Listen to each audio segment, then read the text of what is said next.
Lily's small hand tugged at my sleeve for the third time. I'd been trying to ignore it, focused on the rhythm of our boots against the dirt path, but she wasn't giving up. "Mom, seriously, listen." I stopped, catching my breath. We'd been climbing steadily for 40 minutes, and at 32, I wasn't as effortlessly energetic as my 10-year-old daughter. The Saturday morning hike through the Oregon mountains had been our tradition for 3 years now, ever since David died. Every month without fail, just the two of us and the wilderness.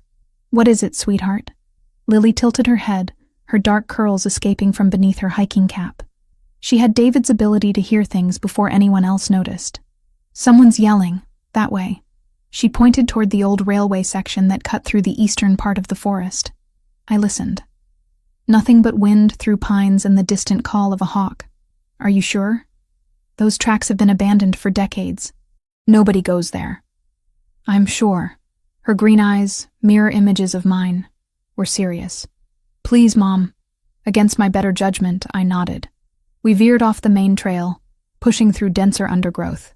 The abandoned railway had been part of a logging operation back in the 50s, long before environmental regulations shut it down. Most locals avoided it, too overgrown and unstable to bother with. Then I heard it. A muffled sound, almost like choking, carried on the breeze. My nursing instincts kicked in before my common sense could object. I quickened my pace, Lily matching my steps. We burst through a line of evergreens and stopped dead. The tracks stretched before us, rusted rails barely visible beneath years of accumulated debris. And there, in the center, was a man. He was tied to the metal, thick rope binding his wrists and ankles to the iron. Blood soaked his white shirt, turning it a deep crimson on the left side. His face was bruised, one eye swollen shut, and cuts crisscrossed his exposed forearms. Dark hair fell across his forehead, damp with sweat despite the cool morning air. His good eye fixed on us. Relief and fear warred in that gaze. "Help me." His voice was rough, barely audible. "They'll come back." I should have run. Should have grabbed Lily and sprinted back to the trail, called the authorities, let someone else handle whatever nightmare this was. But 3 years of emergency room shifts had trained the hesitation out of me. I saw a human being in critical condition, and my body moved before my mind finished debating. "Lily, stay back." I approached cautiously, scanning the tree line. "Who did this to you?" "Doesn't matter." He tried to shift and grimaced, pain etching deeper lines around his mouth. "Just cut the ropes. Please." That's when I saw them. 4 men in dark clothing, maybe 100 yards away through the trees, searching methodically. They hadn't spotted us yet, but they would. My heart hammered against my ribs. "Lily, come here, now." She was already pulling the camping knife from her backpack, the one David had taught her to handle safely. Smart girl. She pressed it into my hand without a word. The blade wasn't designed for heavy rope, but adrenaline made me strong. I sawed frantically at the bindings while keeping one eye on the approaching figures. The man watched me work, his breathing shallow and rapid. "You're losing blood." I freed his wrists and moved to his ankles. "That's a gunshot wound." "You need a hospital." "No hospitals." It wasn't a request. "They have people everywhere." The final rope gave way. I helped him sit up, and he nearly passed out from the movement. Up close, I could see he was probably in his mid-30s, well-built beneath the expensive clothes now ruined by violence. There was a presence about him, even in his weakened state, something that spoke of authority and danger. "Can you walk?" I kept my voice low. "I'll manage." He tried to stand and swayed. Without thinking, I ducked under his uninjured arm, taking as much of his weight as I could. Lily grabbed his other side, surprising me with her composure. "There's a secondary trail, Mom. The one Dad showed us. They won't know it." Of course she remembered. Lily forgot nothing, especially the places her father had loved. We moved as quickly as the man's condition allowed, which wasn't nearly fast enough. Every snapped twig sounded like a gunshot. Every rustle in the undergrowth made my pulse spike. The man's weight increased as his strength faded, and I could feel the sticky warmth of blood seeping through his shirt onto my shoulder. My Civic waited in the small parking area, blessedly alone. We'd arrived early to beat the weekend hikers. I fumbled for my keys while Lily helped ease the man into the back seat. "Where are you taking me?" He slumped against the door, consciousness flickering. "My house. It's 20 minutes from here." I gunned the engine, tires spitting gravel as we pulled out. "I'm a nurse. Emergency room. I can treat you there. Rachel Torres." He'd seen my hospital ID badge, still clipped to my hiking pack. "That your daughter?" "Yes, and if you've put her in danger, wounded or not, you'll regret it." A ghost of a smile crossed his face. "Fair enough."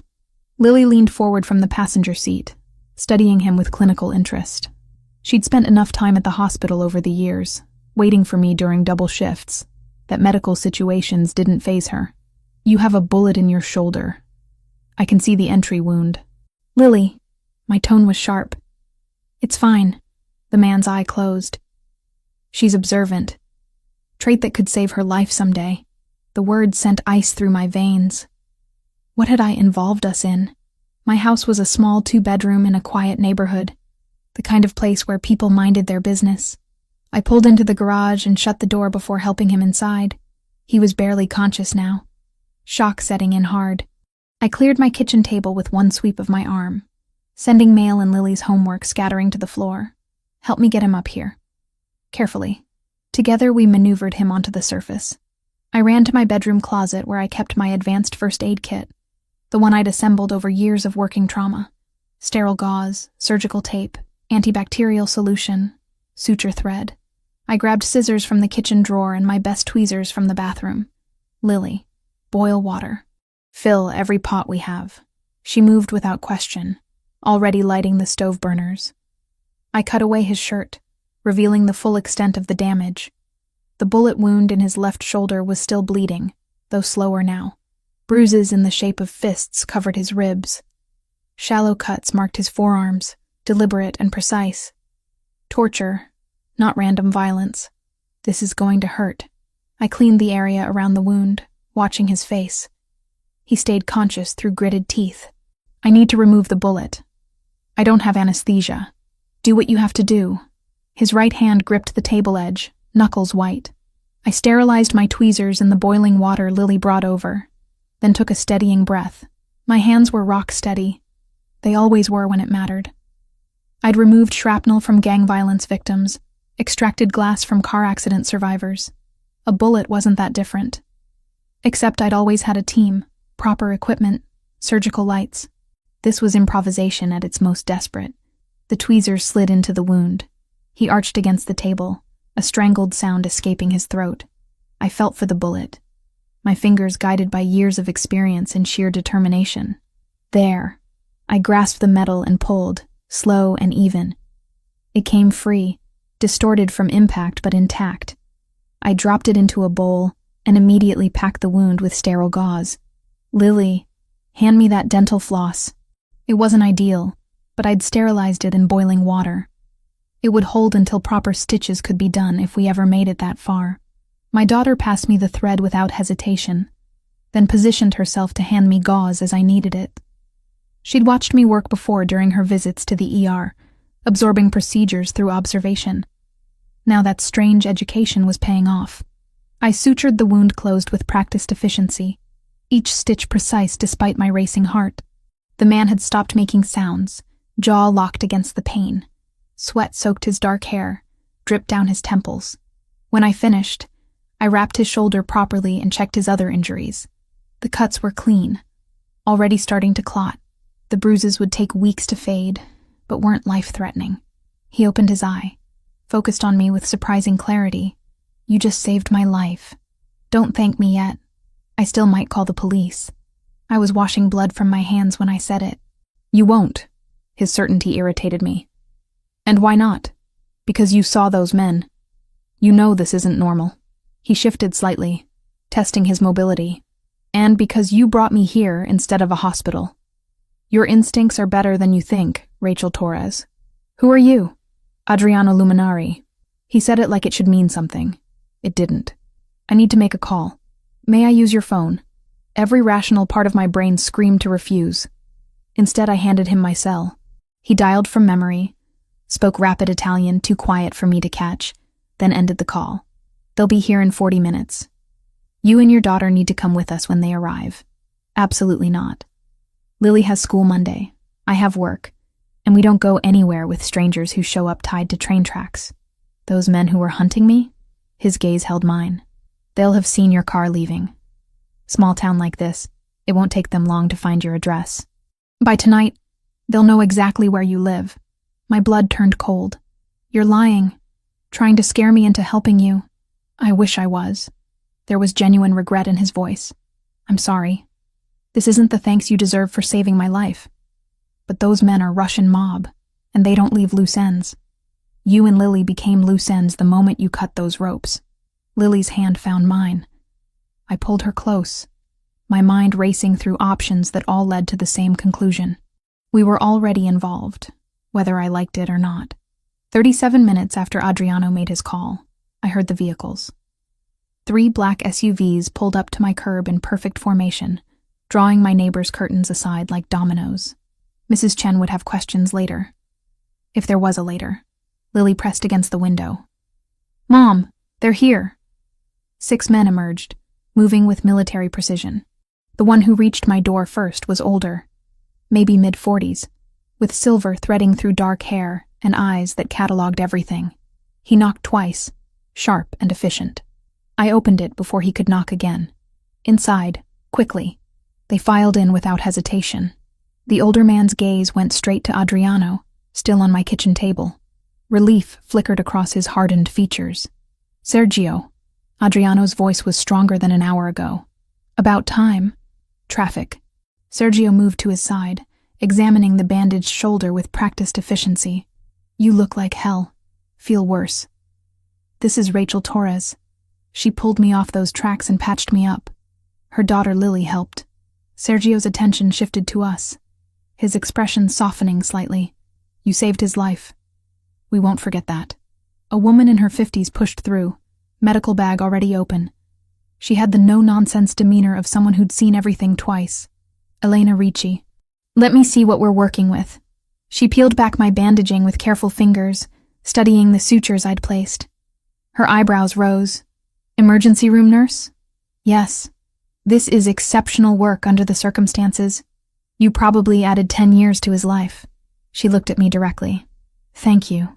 While Elena assessed Adriano, I grabbed Lily's hand and pulled her into the hallway. My voice dropped to a whisper. Go pack a bag. Clothes for 3 days. Your tablet, Mr. Bear. Nothing else. We're really going with them? We don't have a choice right now, sweetheart. I need you to trust me. She nodded and disappeared into her room. I ducked into mine, throwing clothes into my old duffel without thought. Scrubs, jeans, sweaters. My hands shook as I grabbed toiletries from the bathroom. In the kitchen, Sergio had his phone out, swiping through images. He approached as I returned. Mrs. Torres, I need to show you something. The first photo showed my Civic, clear as daylight, exiting the forest access road. Timestamp, 10:47 a.m. The second showed my license plate in perfect focus. The third was a screenshot from what looked like DMV records, my address highlighted. Traffic cameras along Highway 26, Sergio explained. The Russians have people monitoring them. They identified your vehicle approximately 90 minutes ago.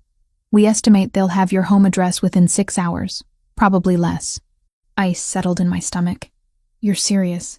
Deadly serious. Franco Sassolini, Adriano's former advisor, sold him out to the Solntsevskaya Bratva, Russian organized crime. They're not known for mercy, and they don't leave witnesses. I looked at my daughter's artwork on the refrigerator, the photos lining the hallway. 3 years of rebuilding after David's death, of creating safety and normalcy, gone in one morning. How long would we need to be gone? That depends on how quickly we resolve the situation. Sergio's tone was diplomatic but firm. Days at minimum. Possibly longer.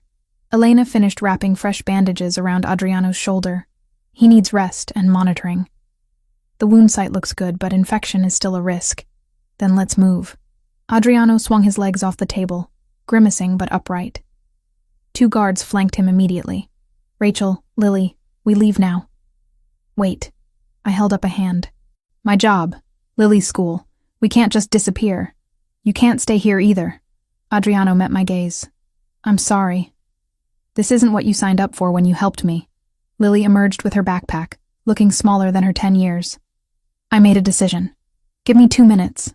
In the bathroom, I dialed Mercy General's main line, then the extension for ER administration. It went to voicemail after hours. Perfect. Susan, this is Rachel Torres. I have a family emergency I need to handle. I'm requesting immediate medical leave. 2 weeks minimum. I'll submit the formal paperwork as soon as possible. I'm sorry for the short notice. I ended the call, my reflection staring back from the mirror. Pale, frightened, but resolute. Whatever came next, I'd face it. For Lily, the convoy moved through the city with purpose, but not urgency. I sat in the back of the middle SUV with Lily pressed against my side. Adriano occupied the front passenger seat, Sergio driving. The other vehicles bracketed us fore and aft. Where exactly are we going? I kept my voice level. My primary residence, 20 acres, secured perimeter, outside city limits. Adriano shifted carefully. You'll be safe there. Safe from Russians. Not necessarily safe from you. A sound that might have been a laugh. Fair point. But if I wanted to harm you, Mrs. Torres, there were easier opportunities than saving your life. Lily spoke up suddenly. Are you a criminal? The car went silent. Sergio's eyes flicked to the rearview mirror. Adriano turned as much as his injuries allowed. Yes, he said simply. I run business operations that aren't entirely legal. Does that scare you? A little. She considered. But you haven't hurt us. And those men in the forest would have. Smart girl. There was approval in his tone.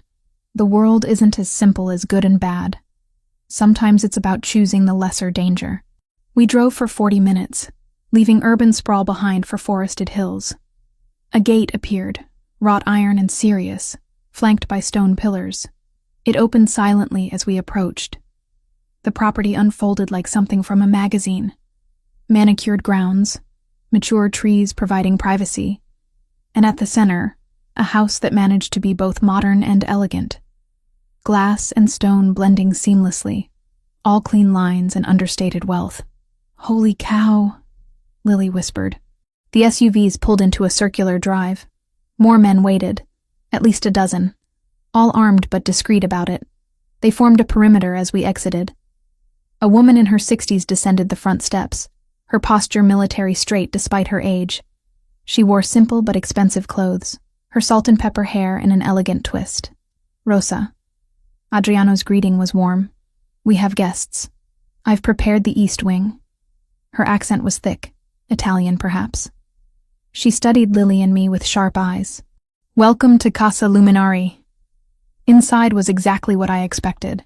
Soaring ceilings, museum-quality art, furniture that cost more than I made in a year. But it felt lived in, not sterile. Books on tables, a throw blanket draped over a chair. Someone's home, not just a showpiece. Rosa led us up a sweeping staircase. Mr. Luminari thought you would prefer rooms together but separate.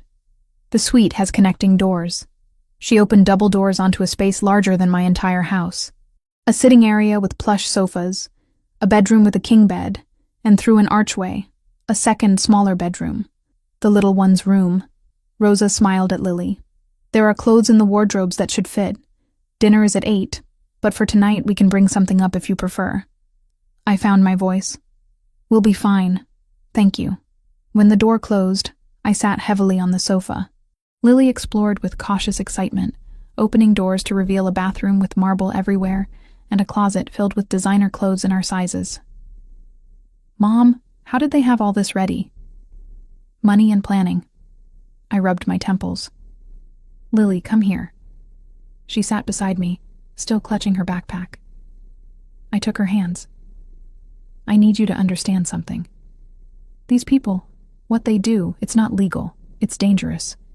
But right now, they're keeping us safe from something worse. The Russians. Yes, we're going to stay here until it's safe to leave, but we're not prisoners. If at any point you feel scared or uncomfortable, you tell me immediately. Okay? Okay. She studied my face. Are you scared? Terrified. But I'm not going to let anything happen to you. That's a promise.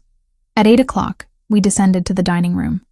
Adriano waited, freshly showered and dressed in dark slacks and a button-down shirt. His injured arm rested in a professional sling. He looked remarkably composed for a man who'd been tied to train tracks that morning. "Join me." He gestured to the table set for 3. I thought Lily might prefer eating with us rather than alone. Dinner was surreal. Pasta that melted on the tongue, fresh bread, wine for me, and juice for Lily. Adriano asked her about school, her interests, treating her like an equal rather than a child. But beneath the civility, I couldn't forget. This man commanded the armed guards outside. The wealth surrounding us came from illegal operations. And somewhere in the city, Russians were hunting for us. "What happens tomorrow?" I asked as dessert was cleared. "Tomorrow we plan." Adriano's expression hardened. "Franco needs to answer for his betrayal. The Russians need to understand you're under my protection. And you need to decide how much you want to know about my world. I already know enough." "No, Rachel. You've seen the surface. But if you're going to be here, truly safe, you need to understand the depth of what I do." He paused. "And why certain rules exist that can't be broken." Later, after Lily fell asleep in the adjoining room, I stood at the window overlooking the grounds. Security lights illuminated the perimeter. Men patrolled in pairs. This was real. The danger, the protection, all of it. I'd saved a criminal's life this morning. Now I was living in his fortress, eating at his table, trusting him to keep my daughter safe. The question that kept me awake wasn't whether I'd made the right choice. I'd made the only choice available. The question was how much it would cost me before this was over. Sunday morning arrived with pale sunlight filtering through curtains that probably cost more than my monthly salary. I caught myself starting to calculate, then stopped. That kind of thinking wouldn't help. Lily was already awake, sitting cross-legged on her bed with her tablet, earbuds in. I knocked softly on the doorframe. She looked up and pulled out one earbud. "Morning. I set up the online portal for your schoolwork. Mrs. Henderson emailed the assignments." "Thanks, Mom." She hesitated. "Are we going home soon?" "I don't know yet, sweetheart. But we'll figure it out together." The next 3 days fell into an unexpected rhythm. Rosa appeared each morning with breakfast, always perfectly timed. Lily completed her schoolwork at the desk in her room, while I tried to maintain some semblance of normalcy. We explored the grounds under watchful eyes, walked the perimeter paths, discovered a stable with 3 horses that Lily immediately fell in love with. But normal was a thin veneer. Armed men patrolled constantly. The gates never opened without clearance. And Adriano was everywhere, recovering faster than seemed possible while running his operation from the house. I saw him most mornings in what Rosa called the office, speaking rapid Italian into phones or meeting with men who arrived and departed with military efficiency. His injured shoulder barely slowed him. By Monday, he'd discarded the sling. By Tuesday, he was working full days. Wednesday afternoon, I found him in the library. Floor-to-ceiling books, leather furniture, a fire crackling despite the mild weather. He sat in a wing-back chair, reading glasses perched on his nose, studying documents spread across a mahogany table. "You look better." I'd meant to stay away, but curiosity drew me in. "Your handiwork." He glanced up, marking his place. "Elena said another week, and I might have lost the arm to infection. You saved more than my life that morning. Any nurse would have done the same, but they didn't." "You did." He removed the glasses, and suddenly he looked younger, less intimidating. "Sit, please. You've been avoiding me." I took the chair opposite, keeping the table between us. "I've been giving you space to work, and trying to keep Lily occupied. She's remarkable, smart, observant, emotionally mature for 10 years old. She had to grow up fast when her father died." The words came out sharper than intended. "Police officer. Killed during a routine traffic stop that went wrong. 3 years ago." Something shifted in his expression. "I'm sorry. That kind of loss changes everything." "It does. Which is why I need to ask directly. When can we leave? I'm grateful for the protection. But Lily needs stability. School, friends, her life. Soon. We're making progress locating Franco. Once he's dealt with, the Russians will have no reason to pursue you." "Dealt with." I leaned forward. "You mean killed?" "Yes." No hesitation. No justification. He betrayed not just me, but 20 families who depend on my organization for their livelihoods. That requires consequences. You're talking about execution like it's a business transaction, because in my world it is. He stood, moving to the window. I won't lie to you, Rachel. I've done things that would horrify you. Ordered actions that haunt me. But I also protect hundreds of people who have nowhere else to turn. The world isn't black and white. No, it's not. But there are still lines, and I've crossed most of them. He turned back. Does that terrify you? I considered the question honestly. It should, but I keep seeing contradictions.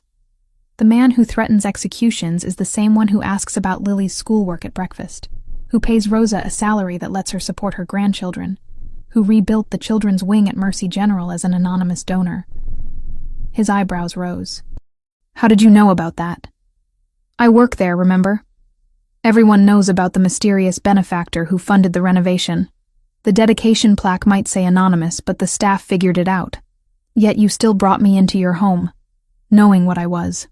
I brought a dying man into my home. What you were didn't factor into the decision until it was too late to matter. Footsteps in the hallway interrupted us. Sergio appeared, phone in hand, his expression grim. He spoke in rapid Italian. I caught maybe 3 words, none helpful. Adriano's jaw tightened. When? 20 minutes ago. Outer perimeter cameras picked up surveillance. 2 vehicles, Russian plates. My stomach dropped. They found us. They found the property. Adriano's voice was steel. They won't get inside. Sergio, double the guard rotation. I want eyes on every access point. Already done. Sergio left as quickly as he'd arrived. I was on my feet. Lily, I need to get Lily. She's safe. I promise you. Adriano caught my arm gently. Rachel, look at me. This property has security that rivals military installations.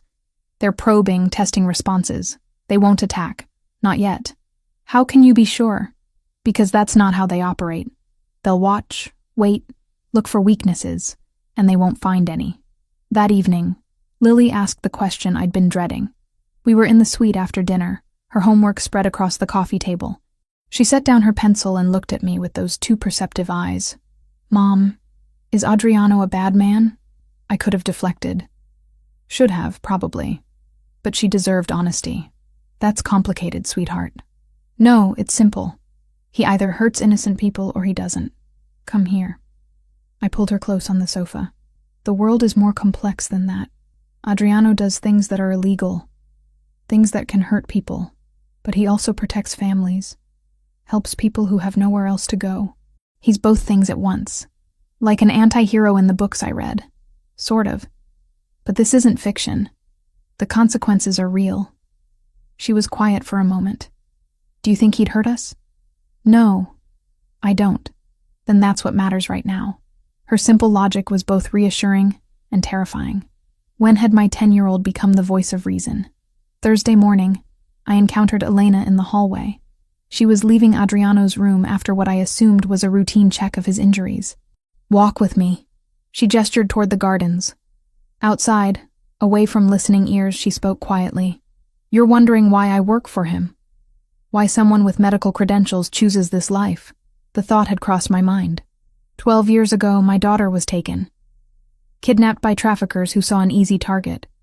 Single mother, immigrant family. No resources to fight back. Her voice remained steady. Clinical. The police tried, but these men had connections. Money. They disappeared across state lines before the investigation even began. I'm so sorry. Adriano found them in 4 days. He brought Elena home unharmed and ensured those men would never hurt another child. He didn't ask for payment, didn't expect gratitude. He simply acted because it was within his power to do so. And you've worked for him ever since. Not for him. With him. There's a difference.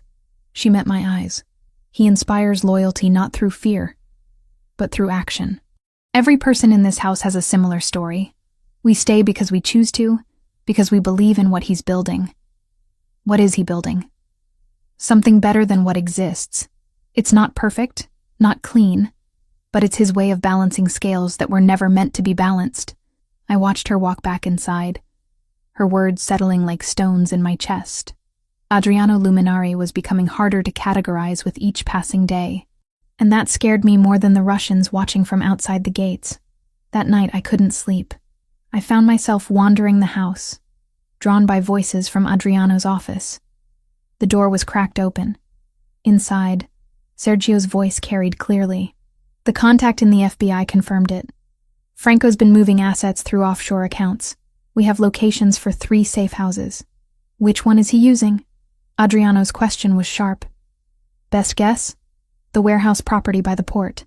Gives him access to shipping routes if he needs to run. I froze. They had federal contacts. Law enforcement contacts. The implications spun through my mind. Corruption or something more nuanced? Arrangements in those gray areas Adriano seemed to inhabit? We move on Friday night. Minimal crew, maximum efficiency. I want Franco alive to answer questions before he's dealt with. I retreated before they could discover me listening. But sleep was even more elusive afterward. The man recovering from torture in my kitchen was connected to the FBI. Protected people while executing traitors. Ran an illegal empire from a house that felt more like a fortress. And despite every rational reason to be terrified, despite the armed guards and deadly threats, I caught myself wondering what it would be like if we stayed, not as prisoners or guests, but as something else entirely. The thought should have horrified me. Instead, it kept me awake until dawn, imagining possibilities I had no right to consider. The explosion shattered my sleep at 2:43 a.m. on the 6th day. I bolted upright, heart hammering, disoriented. Another boom, closer this time. Lily's scream cut through the chaos. I ran to her room. She was sitting up in bed, eyes wide with terror. Before I could reach her, the door burst open. Not an intruder, Rosa, moving with surprising speed for her age. Come, now! She grabbed Lily's hand in mine. Panic room, go. Gunfire erupted outside. Not the sharp cracks from movies, but deeper, percussive sounds that made my bones vibrate. Rosa led us down the hallway at a run, bare feet silent on marble floors. She pressed her palm against what looked like ordinary wall paneling. It slid back, revealing a steel door and a keypad. Her fingers flew across the numbers. The door opened with a hydraulic hiss. Inside. Lock it behind me. Don't open for anyone except Adriano or Sergio. They have the code. You're not coming? Lily's voice was small, terrified. I have others to secure. You'll be safe here, I promise. The room beyond was windowless, maybe 12 feet square. Reinforced walls, emergency supplies stacked on shelves, monitors showing different angles of the property. On the screens, I could see muzzle flashes in the darkness, figures moving through shadows. The door sealed behind us with a final terrible click. Lily threw herself against me, shaking. I wrapped both arms around her, fighting my own terror to be what she needed. It's okay. We're safe. We're safe. On the monitors, I watched the battle unfold. Adriano's men moved with coordinated precision, falling back to defensive positions around the main house. The attackers pressed forward, maybe 8 or 10 of them, hard to count in the darkness and confusion. Then I saw him. Adriano, emerging from the house despite his still healing shoulder, directing his men with hand signals. He was wearing tactical gear, moving like someone who'd done this 1,000 times before. Mom, look. Lily pointed to the screen showing the eastern perimeter. 2 men had broken through, racing toward the house. Before they could reach it, they went down under a hail of gunfire from guards I hadn't even seen positioned in the trees. The assault lasted maybe 10 minutes, though it felt like hours. When the gunfire finally stopped, the silence was worse. I stared at the monitors, counting bodies on the ground. All attackers, as far as I could tell. None of Adriano's men had fallen. Footsteps approached our door. I pushed Lily behind me, grabbing the only weapon available, a fire extinguisher from the emergency supplies. The keypad beeped. I raised the extinguisher. The door opened. Adriano stood there, blood spattered across his tactical vest, eyes scanning the room until they found us. Something in his expression shifted when he saw we were unharmed. Are you hurt? He stepped inside, moving toward us. We're fine. Are you? I could see scrapes on his knuckles, a cut above his eyebrow. Nothing serious. He crouched down to Lily's level. You were very brave. I know that was scary. To my shock, Lily lunged forward and wrapped her arms around his neck. He froze for a heartbeat, then carefully returned the embrace, one hand cradling the back of her head. I thought they'd get in, she whispered against his shoulder. I thought they'd hurt you. Nothing is getting through those walls. And I'm not that easy to hurt. He pulled back, meeting her eyes. You're safe here. That's a promise I intend to keep. She nodded, wiping tears with her sleeve. Adriano stood, his attention shifting to me. The Russians? I managed. Repelled. 3 dead, 5 retreated. None of our people were seriously injured. His jaw tightened. This was a probing attack. They wanted to test our response time, our capabilities. Now they know. And what will they do with that information? Probably nothing for now. They lost men and gained nothing. But it means the situation is escalating. Franco must be more desperate than I thought. The next morning, the property was a hive of activity. Additional guards arrived in waves. Contractors reinforced the perimeter. Adriano spent hours with Sergio and his security team, reorganizing defensive positions. I watched from the library window, Lily beside me. She was quiet, processing what had happened. I didn't push her to talk about it. Some things needed time to settle. Mrs. Torres, a young guard I hadn't met before, approached. Mr. Luminari requests your presence in the East Garden. I found Adriano there, supervising as men installed additional camera equipment. When he saw me, he dismissed them with a gesture. I wanted to apologize. He looked exhausted, dark circles under his eyes. You came here for protection. Instead, you experienced combat. You said there would be danger. You weren't lying. I crossed my arms. But Lily is traumatized. She's putting on a brave face, but she's 10 years old. She shouldn't have to be brave about gunfights. You're right.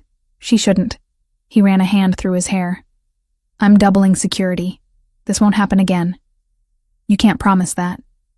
No, but I can make it significantly less likely. He studied me. You're angry. I'm terrified.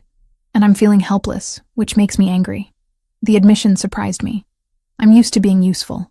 In the ER, I have skills, purpose. Here, I'm just waiting to see what happens next. Something shifted in his expression. What if you could be useful?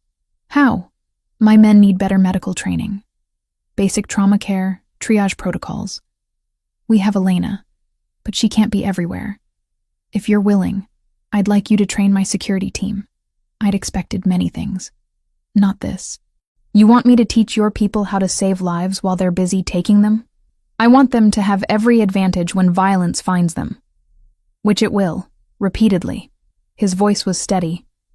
You don't have to decide now, but think about it. I did think about it. All day, while Lily worked on her lessons and I tried to read. That evening, I found Adriano in his office. I'll do it. Train your men. I stood in the doorway, arms crossed. But I need you to understand something. I'm doing this so they can help each other, protect each other. Not because I approve of what you do. Understood. Thank you. And I want to know more. About your world, the rules, all of it. If Lily and I are here, if we're involved, I need to understand the full picture. That's fair. Ask whatever you want. Elena told me a story about her daughter. Is that true? Yes. Every word. How many people have you helped like that? He leaned back in his chair. I stopped counting years ago. Dozens, maybe hundreds. It started with one. My sister. She was killed by traffickers when I was 19. Police couldn't touch the men responsible. They had connections, money, protection. So I learned to operate outside those systems. And you became what you fought against. In some ways, yes. I hurt people. I've ordered deaths. But I also built something that protects families who have nowhere else to turn. He held my gaze. I'm not asking you to forgive what I do, just to see it clearly. Over the following days, I conducted training sessions in the estate's converted gym. 20 men at a time, learning to pack wounds, apply tourniquets, recognize shock. They were attentive students, these criminals and enforcers. They asked good questions, took notes, Sergio attended every session, his presence ensuring everyone took it seriously. Afterward, he approached me. "You're good at this. Clear, patient.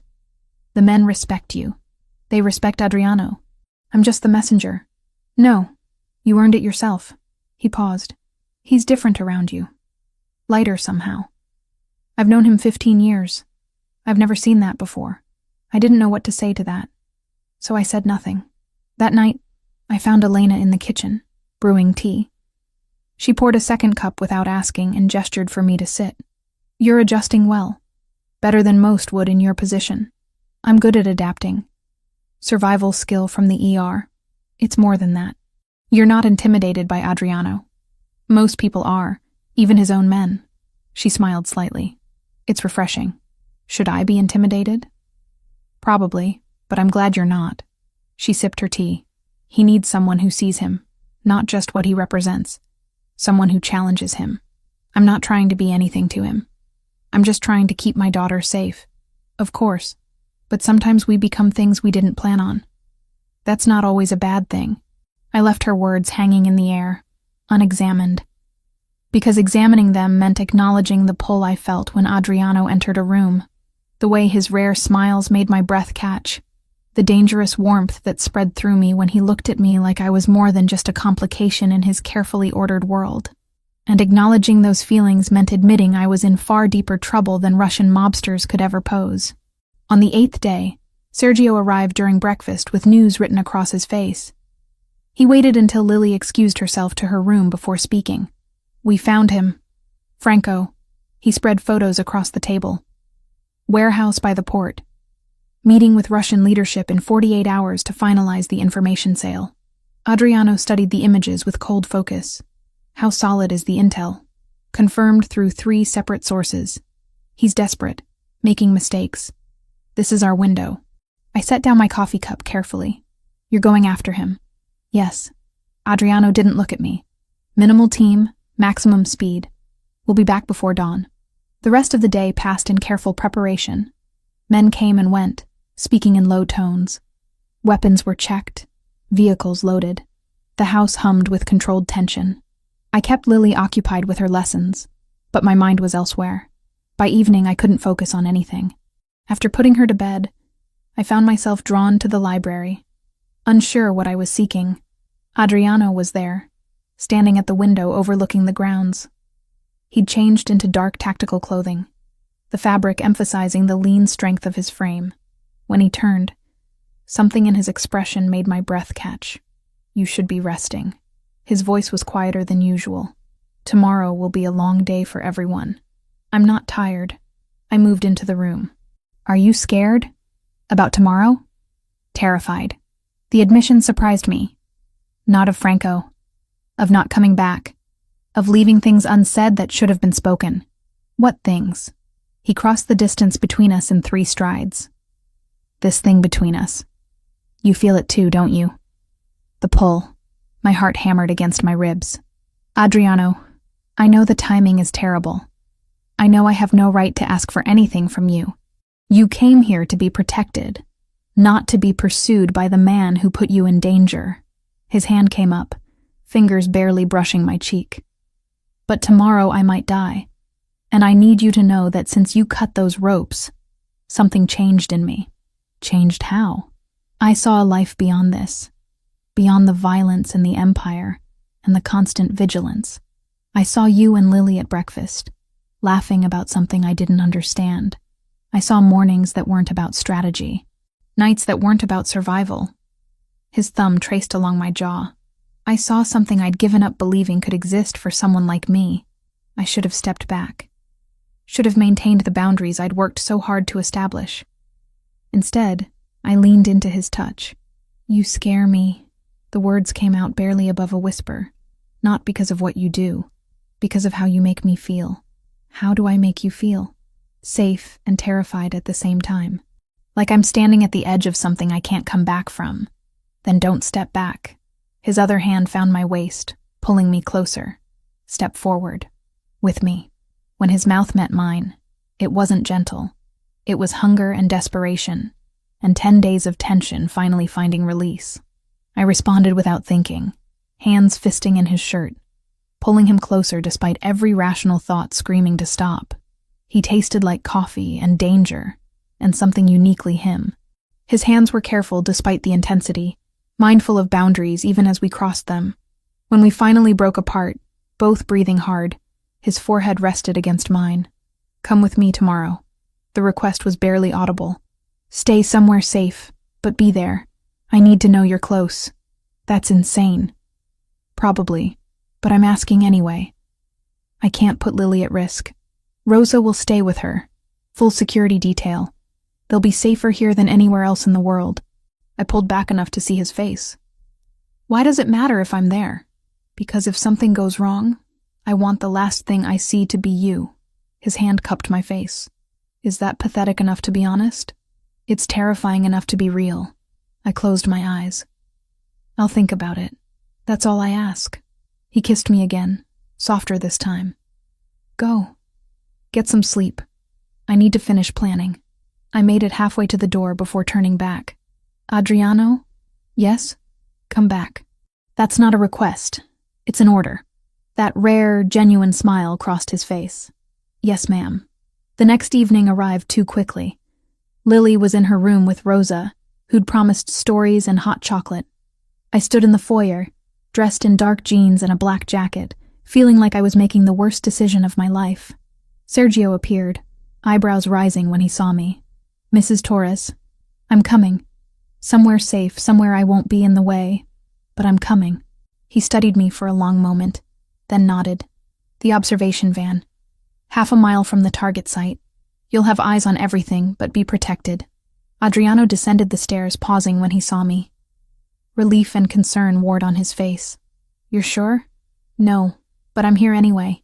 The drive to the port took 40 minutes. I sat in the back of an SUV with Elena, who'd insisted on coming to handle medical needs. She patted my hand once, understanding without words. The observation van was exactly what Sergio described, a mobile command center half a mile from the warehouse. Screens showed different angles of the target building. Men in tactical gear moved into position like chess pieces. I watched Adriano on the monitors, directing his team with hand signals. He moved carefully, testing his still healing shoulder. The tactical vest he wore probably hid considerable discomfort. Watching him, I could see the slight hesitation when he raised his left arm, the way he favored his right side. He'd pushed his recovery, driven by necessity. 10 days wasn't enough time to heal completely, but he'd taken enough pain medication to function. I'd seen the prescription bottles in his bathroom. Industrial-strength anti-inflammatories and muscle relaxants. The assault began precisely at midnight. Adriano's team breached the warehouse through 3 entry points simultaneously. On the monitors, I watched chaos unfold in night vision green. Men scattering, weapons firing, bodies dropping. Franco was in the center office when they reached him. He tried to run. Didn't make it 10 feet before Sergio tackled him to the ground. The Russians fought harder. 2 of Adriano's men went down with injuries. Elena grabbed her medical bag, ready to move if called. But the tide turned quickly. Within 7 minutes, it was over. Then I saw him. A Russian guard Adriano hadn't seen, emerging from behind shipping containers. The knife caught Adriano in the side before anyone could react. He spun, bringing his weapon around, taking the man down. But I'd seen the blood. Elena. My voice didn't sound like my own. She was already moving. "Sergio, Adriano's hit. Blade wound, left side. We need immediate extraction." 20 minutes later, they brought him to the van. He was conscious, hand pressed against his ribs, blood seeping between his fingers. His eyes found mine immediately. "You're here." He sounded surprised, like he'd forgotten I'd come. "I'm here. Sit. Let me see it." I pulled on gloves, years of ER training taking over. Elena had the medical kit open, instruments ready. The cut was deep, maybe 4 inches long, running along his lower ribs. It had missed anything vital, but the blood loss was significant. I cleaned the area quickly while Elena prepped sutures. "You should see the other guy," Adriano said through gritted teeth. I did, on the monitors. I pressed gauze against the wound. "You moved too slow. The shoulder's still weak. Noticed that, did you?" I notice everything about you. It's becoming a problem. I took the needle from Elena. This is going to hurt. Can't hurt worse than watching you watch me get stabbed. His good hand found mine briefly. Thank you for being here. I worked in silence, placing each suture with care. His breathing stayed controlled despite the pain. When I finished, Elena wrapped the area with professional efficiency. Franco? Adriano asked Sergio, who stood nearby. Secured, awaiting your questions. Tonight I just want to go home. His eyes were on me. Make sure everyone made it back alive. 2 injuries, neither critical. Everyone's accounted for. The ride back was quieter. Adriano sat beside me, his hand finding mine in the darkness. He didn't let go until we reached the estate. Lily was asleep when we arrived. Rosa met us in the foyer, taking in Adriano's condition with a single glance. I've prepared the medical suite. Elena, everything you need is there. Thank you, Rosa. Elena guided Adriano toward the stairs. Mrs. Torres, if you could assist? We spent the next hour monitoring his vitals, administering antibiotics, ensuring the wound site remained clean. When Elena finally declared him stable, she left us alone in the medical suite. You should rest, I said, adjusting his pillow. Stay. His hand caught mine. Just for a while, let me look at you. I sat on the edge of the bed, our fingers intertwined. You came back. I gave my word. His thumb traced circles on my palm. Rachel, about last night. I meant what I said, all of it. I know. That's what scares me. Tell me what you're afraid of. That I'm falling for a man whose world could destroy us. That Lily will get attached and then lose another father figure. That I'm being selfish. Choosing what I want over what's safe. Those are all valid fears. He shifted slightly, wincing. But consider this. Safety is an illusion. Your husband was a police officer doing his job, and he died anyway. Sometimes the dangerous choice is the honest one. That's a terrible argument. I know. But it's true. He pulled me closer. I can't promise you safety. I can promise you honesty, protection for Lily, and that every day I wake up, I'll try to be worthy of what you've given me. I leaned down, kissing him softly. That might be enough. Yeah? Ask me again tomorrow. When you're not high on pain medication, and I've had time to think. Fair enough. His eyes drifted closed. But Rachel? Tomorrow my answer will be the same. And the day after. And every day until you tell me to stop. I stayed until his breathing evened out in sleep, then slipped from the room. Outside, the sun was rising, painting the grounds in gold and pink. Everything had changed in the space of a kiss and a knife wound. I didn't know if I was making the right choice. But for the first time since David died, I was making a choice at all, and that felt like progress. The morning after the warehouse raid, I woke to sunlight streaming through unfamiliar windows. For a moment, I forgot where I was. Then memory returned in a rush.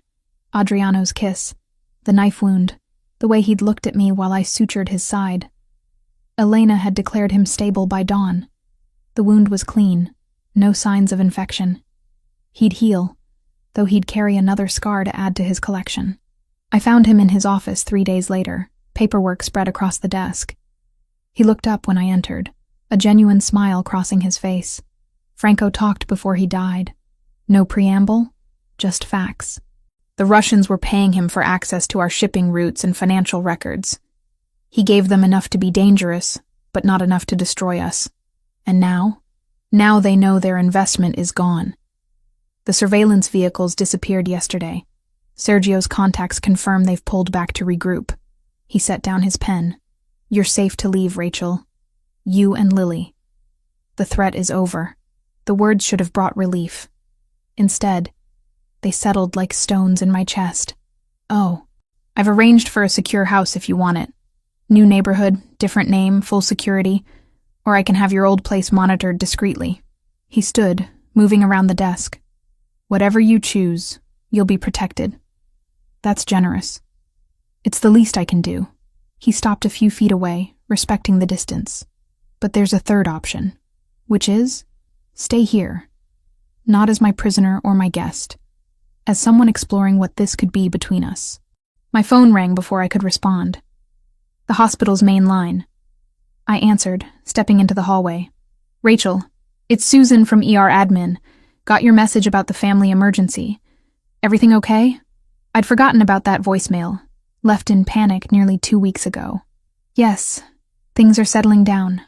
I should be able to return soon. Take your time. We hired a temp to cover, so there's no rush. Your position is secure whenever you're ready. Just keep me posted, okay? I will. Thank you, Susan. I ended the call, staring at the phone in my hand. My job was waiting. My life, such as it was, remained intact. I could walk away from this, from him, from everything that had happened in these strange, intense weeks. I found Lily in the library, curled up with one of the horse's therapy books Rosa had found for her. She looked up when I sat beside her. We can go home soon. The danger is over. Her expression didn't change. Do you want to go home? I'm asking what you want, sweetheart. She closed the book carefully, thinking. At 10, she was too perceptive for easy answers. I like it here. Rosa makes the best pancakes, and Adriano taught me Italian words. And the horses are nice. She paused. But I miss my room, my friends, normal things. What if we could have both?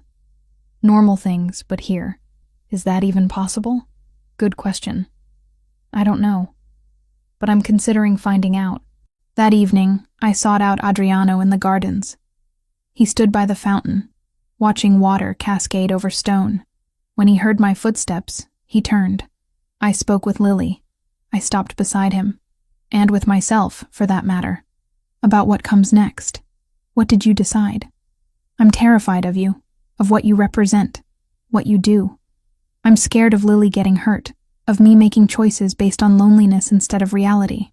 The words came faster now. I'm afraid I'm confusing gratitude with something deeper. That I'm romanticizing danger because my life before was safe and empty. Those are valid concerns. But I'm also afraid of walking away, of never knowing what this could become. I met his gaze. You've been honest about your world. Now I need honesty about this. What do you want from me? Everything. No hesitation. Your trust, your time, your heart if you're willing to give it. I want mornings where you're the first thing I see. I want Lily's laughter filling these rooms. I want to deserve you, Rachel, even though I probably never will. I can't promise forever. Not yet. I'm not asking for forever. Just today. And if today goes well, tomorrow. I stepped closer. Then here's what I need. Transparency about your business. Not every detail, but honesty about the dangerous parts. Lily comes first, always. And I need purpose. I can't just be the woman you're with. I need to contribute something meaningful. Done. All of it. He cupped my face. What else? Time. To figure out if this is real or just adrenaline and circumstances. How much time? I don't know. Weeks, months, however long it takes to be sure. He kissed me then, soft and sure. I'll take whatever you're willing to give. The next morning, I called Susan back. I need to extend my leave, another few weeks, maybe more. It's complicated. Take what you need. Your job will be here. Lily adapted with the resilience of children. She continued her online classes but started writing lessons with the stable master. Rosa taught her to make pasta from scratch. Sergio's teenage daughter visited on weekends, giving Lily someone closer to her age. But I insisted on normalcy too. We drove into town for ice cream, visited the library, went to the park. Always with security, discreet but present. Lily accepted it as the new normal. Adriano and I fell into a rhythm. Morning coffee together, stolen moments between his meetings and my training sessions with his security team. He showed me his business ledgers, the legitimate operations, the gray areas, even the illegal ones. No lies, no omissions. This is who I am, he said one night. Financial reports spread between us. I'm working toward legality, but it'll take years, maybe a decade. Some things I do will always exist in shadows. I know. I'm choosing you anyway. I traced the scar on his shoulder, the one I'd sutured in my kitchen a lifetime ago. For now, at least. For now is enough. 2 weeks after Franco's death, I watched Adriano with Lily in the stable. He was teaching her to brush the horses properly, patient and gentle. She laughed at something he said, the sound carrying across the yard. Elena appeared at my elbow. You're staring. I'm observing. There's a difference. You've decided to stay. Temporarily. To see if this works outside of crisis mode. And if it does? She studied me with those knowing eyes. What then? Then I'll face that decision when it comes. I watched Adriano lift Lily onto the horse's back, his hands steady and sure. One day at a time. That night, after Lily was asleep, Adriano found me in the library. I'd been trying to read, but the words kept blurring. What are you thinking about? He sat beside me on the sofa. David, my husband, how he'd feel about this. I set down the book. He was a good man. Honorable. He'd probably hate what you do. Probably. Adriano didn't flinch from it. Does that matter? It should. But he also wanted me to be happy. He told me that, at the end. Made me promise not to stay alone forever just because he was gone. I'm not trying to replace him. I know. You couldn't if you tried. You're too different. I turned to face him. But maybe different is what I need now. What we need. He pulled me close, my head resting on his chest. His heartbeat was steady beneath my ear. Stay, he murmured against my hair. For as long as you can. I'm here, aren't I? For now. For now. I agreed. And in that moment, surrounded by books and firelight and the weight of choices I was still learning to own, for now felt like exactly enough. The decision to stay, even temporarily, shifted something fundamental between us. What had been survival became choice. What had been necessity became desire.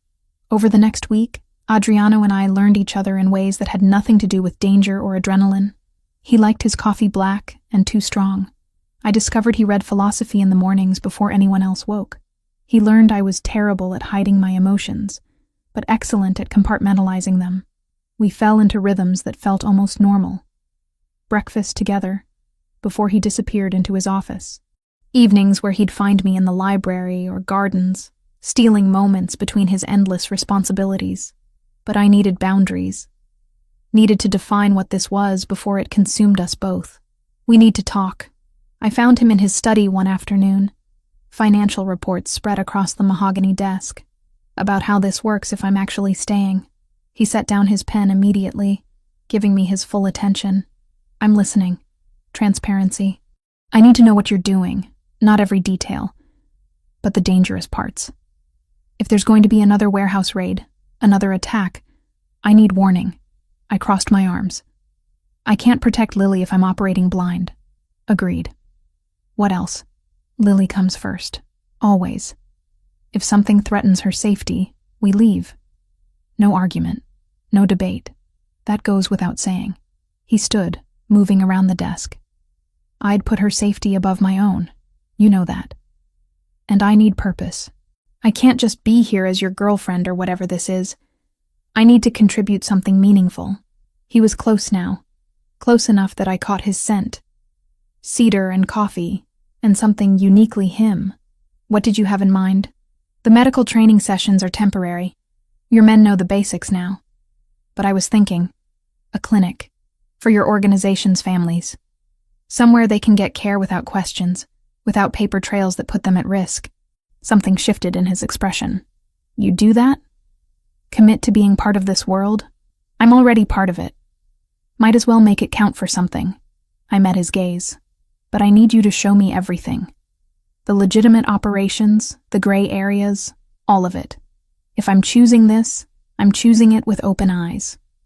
Over the next several days, he did exactly that. Spread ledgers across his desk, explained shipping routes and real estate holdings, showed me which businesses were clean and which operated in shadows. He didn't sugarcoat or justify, just laid it bare. This is money laundering through the restaurant chain. He pointed to columns of numbers. Legal on the surface, but the cash flow comes from protection payments and import duties we shouldn't be collecting. And this? I indicated another section. Legitimate construction. We're actually building things, employing people, paying taxes. It's what I'm trying to grow into. 10 years from now, maybe 15, I want everything to look like that. Can you actually walk away from the illegal parts? Not entirely. Some things are too entrenched, but I can reduce them, redirect them, minimize the harm. He closed the ledger. It won't be clean, but it'll be cleaner. That's all I'm asking. Effort towards something better. He kissed me then, slow and thorough. When we pulled apart, his forehead rested against mine. You make me want to be better. That's terrifying. Good. You should be terrified. I have high standards.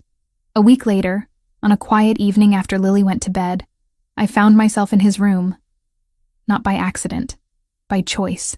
He looked up from his book when I entered, surprise and hunger warring on his face. Rachel, I've been thinking. I closed the door behind me. About what you said, taking things one day at a time. And today, I don't want to be careful. I don't want to overthink. I moved across the room until I stood between his knees as he sat on the bed. Today, I want you. His hands came up to my hips, careful despite the heat in his eyes. Are you sure? We don't have to. I kissed him, cutting off the words. This wasn't about obligation or gratitude, or any of the complicated emotions tangled between us. This was choice. Mine. What followed was slow and deliberate, his hands learning the shape of me, mine tracing the scars on his shoulder and side. He was careful, reverent almost, like I was something precious he was afraid to break. I'm not fragile, I whispered against his mouth. I know, but you're choosing me despite what I am. That makes you invaluable. We came together with an intensity that had nothing to do with the danger we'd survived, and everything to do with the connection we'd built in its wake. When I shattered in his arms, his name on my lips, it felt like crossing a line I could never uncross. Later, tangled in his sheets, his fingers traced patterns on my shoulder. Stay here. Tonight. Every night. Lily. We'll understand. Or we'll help her understand.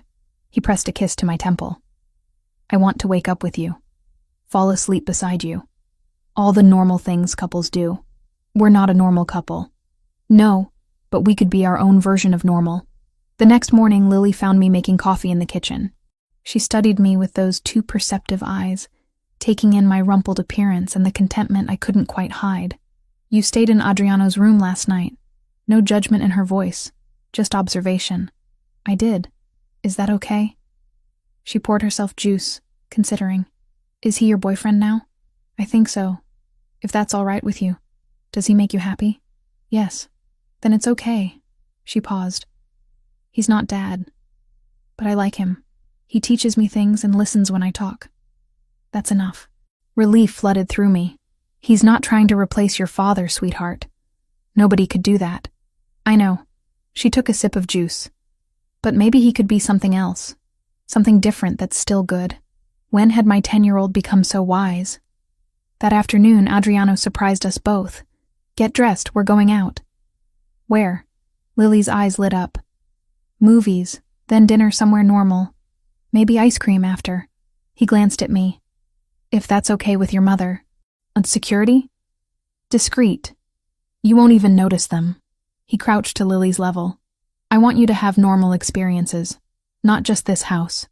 We went to a regular theater, sat in the back where two of his men had clear sight lines, watched an animated film that made Lily laugh until she couldn't breathe, ate pizza at a casual restaurant where the owner knew Adriano by name, but didn't treat him any differently than other customers. For a few hours, we were just a family out for the evening. No danger, no complications, just us. Watching Adriano with Lily, patient with her questions, engaged with her stories, protective without being overbearing, something shifted in my chest. This wasn't pretend. This wasn't temporary anymore. That night, after Lily was asleep, I found him on the balcony off his room. Thank you. For today. You don't have to thank me. I wanted to do it. Why? He turned to face me. Because you and Lily deserve normal. Because I want to prove I can give you both something beyond this fortress and its guards. Because watching her laugh at that movie made me feel like maybe I'm not just the sum of my worst decisions. I stepped into his arms, letting his warmth surround me. You're not. You're also the man who saved Elena's daughter, who pays Rosa enough to support her grandchildren, who's trying to build something better even when it would be easier to stay the same. You see me too clearly. Someone has to. We stood there in comfortable silence, the night settling around us. Inside, Lily slept safely. Below, guards patrolled. But for now, in this moment, I let myself believe that maybe we could have this. Not forever. Not without complications, but for as long as it lasted. And maybe, just maybe, that would be enough. 21 days after I first cut those ropes on the train tracks, Sergio burst into breakfast with an urgency that made everyone freeze. We have a problem. He didn't wait for Adriano to dismiss Lily. Intelligence intercepted communications. Dmitry Volkov is planning something. Adriano's expression went cold. What kind of something? Retaliation. He's targeting Lily. Plans to use her as leverage to force territorial concessions. The room tilted. I grabbed the table edge, my other hand instinctively reaching for my daughter. She looked between us, sensing the shift. Mom? Lily, go to your room. Now. My voice came out steadier than I felt. Rosa will come up in a minute. She didn't argue. Smart girl. She knew when things were serious. The moment she left, I turned on Adriano. You said they'd pulled back, that we were safe. They did pull back. This is different. A desperate move by a man who's lost too much. He was already moving, phone in hand.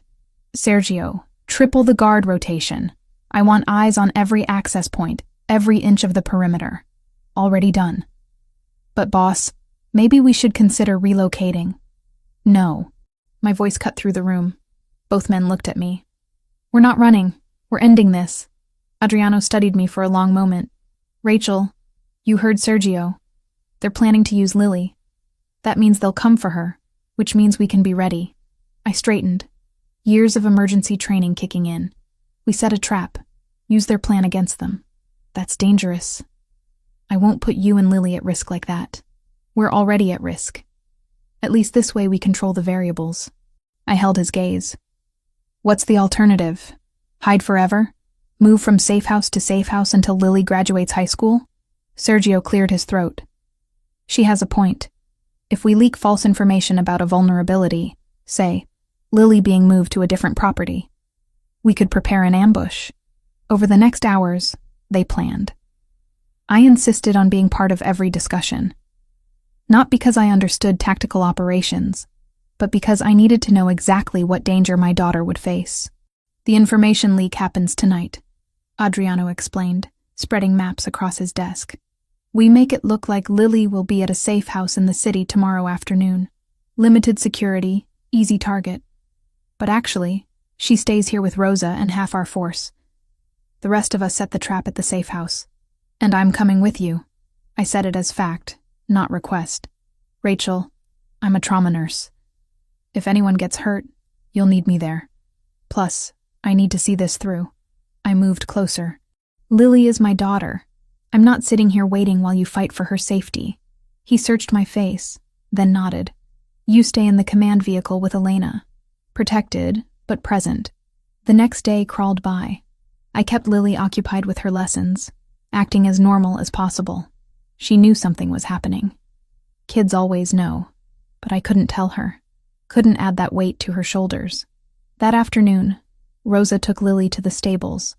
Adriano found me packing my medical kit. Are you scared? He leaned against the doorframe, terrified. But I'm also done being afraid. I zipped the bag. These people threatened my daughter. That changes things. You've changed too, since that first morning. He moved into the room. You're stronger than you were. I had to be. Your world doesn't forgive weakness. Our world. He corrected gently. You're part of this now. Have been for a while. The assault happened at dusk. We sat in the surveillance van half a mile from the decoy safe house. Monitors showed Russian vehicles approaching. 3 SUVs, maybe 12 men. They came in fast and aggressive, exactly as predicted. Adriano's team had positioned themselves perfectly. The Russians breached the house to find it empty, except for armed resistance waiting in strategic positions. The fight was brutal, but brief. 8 Russians went down. 4 surrendered. And Dmitry Volkov himself was dragged out in flex cuffs. bleeding from a shoulder wound but alive. Beside me, Elena prepared her medical kit. 2 of Adriano's men had injuries, one serious, one minor. We treated them on site, my hands steady despite the adrenaline crash. When the immediate danger passed, Sergio brought Dmitri to where Adriano waited. The Russian looked defiant despite his capture. "You should have stayed in your lane, Luminari." Blood dripped from Dmitri's split lip. "This isn't over." "Yes, it is." Adriano's voice was ice. "You threatened a child. My child, in every way that matters." I saw it then, the moment when Adriano would normally give the order, the cold calculation that would end with a bullet. But he glanced at me, standing beside the van, and something shifted. "Sergio, contact our FBI liaison. Tell him we have Dmitry Volkov and evidence of his organization's operations in 3 states. He looked back at the Russian. "You're going to federal prison. Life sentence, no parole. That's a promise I can make good on." Dmitri's eyes widened. "You're arresting me? What kind of mafia boss?" "The kind who's building something better than what came before." Adriano turned away. "Get him out of my sight." In the van, Elena touched my arm. "He did that for you. For Lily." "I know. That's not nothing. Men like Adriano don't break patterns easily." 3 days later, federal agents took custody of Dmitry Volkov. The evidence Adriano provided, financial records, communication intercepts, witness testimony from his own people, guaranteed a conviction. The Russian threat evaporated overnight. That evening, I found Adriano in his study. "Thank you for choosing the path you did. I didn't do it to be thanked. I did it because Lily was watching, metaphorically. Because you were watching. Because maybe I'm tired of being only one thing." He stood, moving to where I waited. Besides, death would have been too easy for him. Prison is worse. That's still ruthless. I'm not suddenly a saint, Rachel, but I'm trying to be something better than I was. His hands framed my face. For you, for Lily, for whatever future we're building. 2 weeks after Dmitri's arrest, I made it official. Called Mercy General and resigned. Told them I was relocating, which was true in every way that mattered. Then I opened the clinic. A small facility on the estate grounds, equipped with everything needed for basic medical care. Available to families in Adriano's organization who needed treatment without questions or paper trails. Elena supervised the setup, but it was mine to run. My purpose, my contribution. Not just the girlfriend of a powerful man, but a doctor serving a community that existed in shadows. Lily enrolled in a private school 20 minutes away. Discreet security followed her, but not obtrusively. She made friends, joined the equestrian team, thrived in ways I hadn't seen since before David died. 1 month after the final confrontation, I stood in the kitchen making dinner. Normal, domestic, almost boring. Lily set the table while Adriano opened wine. "Mom, can I go to Emma's house Friday after school? Her parents said it's okay if you say yes." I glanced at Adriano, who nodded slightly. Security would be arranged. "Sure, sweetheart. I'll call her mom tonight." "Thanks." She bounded off to finish homework. Adriano moved behind me, arms circling my waist as I stirred pasta sauce. "This is nice." "What, dinner?" "Normal. The 3 of us doing ordinary things." He pressed a kiss to my temple. "I never thought I could have this." Neither did I. I leaned back against him. I thought I'd saved a dying man on train tracks. Turned out I was saving myself. Later, after Lily went to bed, Adriano and I sat on the balcony under stars. His hand found mine, fingers intertwining. "Any regrets?" He asked quietly. I thought about it honestly. "About cutting those ropes? Never. About staying? Not yet." I squeezed his hand. "Ask me again in a year. Or 10. I'll be here asking. That's a promise." We sat in comfortable silence, the estate peaceful around us. Guards patrolled, but distantly. Inside, Lily slept safely. Below, my clinic stood ready to serve. This wasn't the life I'd planned. Wasn't safe or simple or anything close to normal by conventional standards, but it was ours. Built from choices and chances, and one desperate morning when I'd refused to walk away from a stranger bleeding on abandoned tracks. I'd come here to survive. Somewhere along the way, I'd started living instead. And that, I thought as Adriano pulled me close, was more than enough. It was everything.